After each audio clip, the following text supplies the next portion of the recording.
Welcome back to SJHL Weekly across the SJHL social media platforms. Thank you so much for joining us. It's Jamie, Rory, and Jeremy on another great episode of SJHL Weekly, and we're going to head back to the video chat line where we're pleased to be joined by head coach and general manager of the Notre Dame Hounds, Brett Pilkington, and all of our coaches' conversations are presented by Saskatchewan Construction Safety Association. Brett, thanks so much for taking the time to join us today. How's it going? Yeah, thanks for having me, and it's going great. Sun's out, so can't complain. No, you definitely can't complain when it's this warm in Saskatchewan in February, for sure. Brett, I'll start with a nice, easy one for you. A tough 3-1 loss to the Flin Flon Bombers last night. What did you see from your team?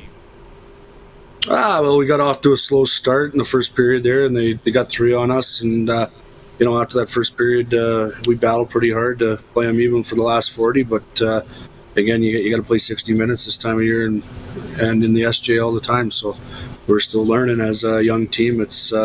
It's a hill we got to climb. Yeah, for sure, Brett. I got to ask you, how's the stress level, given the fact that it seems like every game is a must-win, do or die to try to catch those Weyburn Red Wings, get into the playoffs. Is it a fun thing for you to coach a team that's got to win now, or is it more stressful? Kind of how are you managing that with you and with your very young team? Well, Nuja, the stressful part for me is practice because that's the coach's time. And, when it comes to game day, that's on the players. It's time for them to show what they're made of and play. So to answer your question, I'm more stressed today than, potentially tomorrow when we have game day. Hey, Brett, thanks for joining us. I mean, Nugsy talked about that playoff race. Can you see the kind of excitement throughout practice and throughout the game with the team that's trying to get back, into the playoff spot, knowing that each game and each 2 points mean that much at this time of the season? Yeah, the practices right now, and you got some young guys, and the compete level's very high, and that's part of the excitement piece is that players are taking their games to the next level, and and it gives them one last audition to show what they're made of for the 20-year-olds and and the young guys too for jobs next year, right, as well in the regular season here. Brett, I wanted to ask you, just Nugsy was talking about it a little bit earlier, but how well both of your goaltenders have played, especially the last couple of weeks. Maybe just speak to how good it is to have, obviously, 2 great goaltenders in between the pipes playing this well right now. Yeah, we've had some good goaltending here as of late, and they're both rookies to the junior hockey game there, and you always expect a little bit of slow start, and you hope that they grow from the start towards this time of year, and we've seen that out of both of them, so we're happy with their development. Yeah, for sure, Brett. I obviously you and I have talked about this a lot, but very interesting to watch the development of Will Dawson the last 2 years, and obviously we saw him kind of in Kevin Anderson's hip pocket last year a lot. We're trying to learn from him. Just how impressed are you with his development both as a leader off the ice and a player on the ice to the point where he's got a D1 and earned it? Well, you look at Will, like you said, he clinged on to Kevin Anderson last year here at Notre Dame and learned what it takes to be, we talk about being a professional every day, and that's not just on the ice, but that's off the ice. That's eating at the right time, getting the right fuel in your body, getting in the gym, getting in the ice bath, and really developing into that professional mindset as an athlete. And, he's rolled right into this year, and, he's getting rewarded for it. Hey, Brett, we were kind of talking about it in the first segment that the Notre Dame Hounds, they're averaging 2.72 goals per game. Your goaltending has been phenomenal. But over the stretch, you're the coach, you know that you're going to need to score more than 2 goals in most of the games to win most of them. What would you kind of like to see tweaked or maybe addressed in order to generate a little more goal scoring to help support the goaltending that you're getting? Well, when you look at goals, right, it's a battle at home plate there, and, and the willingness to get there is the biggest battle, right? So, we stress day in and day out that not only does the puck got to get there, but bodies. And once you're in there, you got to bring that next level, compete, and win some of those stick battles and put a few home. And, like I said, we've been stressing to get better in that area offensively. And, again, time will tell how it goes. Yeah, for sure.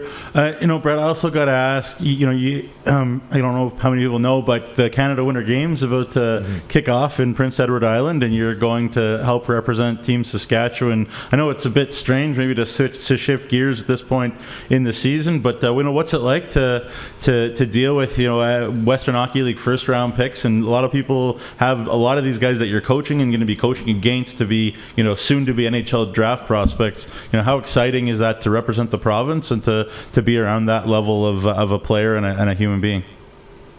Yeah, it's an extreme honor for me to represent the province of Saskatchewan on this stage. As a coach, obviously don't get to play, but to put the green on and represent as a coach is amazing. And seeing some of these top talented kids in Saskatchewan and what they do day in and day out is just phenomenal as a 15-year-old. And again, we within our program here and in Team SAS, we talk about being a professional each and every day, and what goes into that is the right habits and accountability and the willingness to love the game of hockey. And these 15-year-olds I'll be coaching at the Canada Games probably got a little bit more than the average guy, and that's what separates them.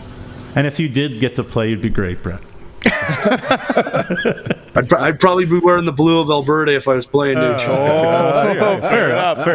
He's a Calgary guy. It's fair enough. All right, Brett, it's actually the inaugural edition of Rory's Rapid Fire with a head coach coming up. So I got like 4 or 5 really quick questions, just quick answers coming back. You ready? Yep. All right. Obviously, Bowling Green alumni. Do you know word for word the Bowling Green fight song, and can you recite some for us? I don't remember the whole thing, but it's Ziggy Zumba Zumba Zumba Ziggy Zumba Zumba hey. That's about all I get, Roar. That's all I get today. That was great. That's all I needed. That's Clip it. You guys are on a road trip. Everyone's on the bus. Who's the last player that everyone's waiting for before you guys can go home? I would probably be Jared Sitch. He's he's out there. He he takes his time after the games and takes care of himself, and he makes sure everybody's on the bus before he gets on. All right, and on the reverse side, who's the first one to show up for a home game where you're here this early? Like, what are you doing here? I think that would have to be, and I don't watch this too closely, but I think it would be one of those guys that play between the pipes, the goalies, because, they got their own special routines, and I think that might be part of it. I asked Alexa Babick before which teammate maybe gets under Jason Tatarnik's skin the most. Who's the guy that maybe you're always having to keep in check on practice? Oh, we got a few of those guys, but and it's not getting under my skin. It's more joking around with me, and it's the guys I've had for over a year. I'd put them all in a group, and it's a little bit of the fun camaraderie of the group, and just having fun out there. We kind of joke with Nugsy here that he can't get through a show without mentioning Jared Sitch. How many times a day does he talk about Jared Sitch with you? Oh, we got to go at least 30 plus. So. And besides Nugsy, who's the biggest character on the team? Biggest character on our team's got to be the goalie, Tucker and Adam. That guy's going to be a comedian one day for sure. I do love the hard-hitting questions with Tucker and Abinay and Jamie's segment that he puts on social media. All right, that's all I got for you. Thanks, Brett. It's an awesome segment, Jamie, for sure. Brett, thank you so much for your time. We really appreciate it. Best of luck down the stretch with the Hounds and your playoff push, and best of luck at the Canada Winter Games. Thanks for having me, guys, and thank you.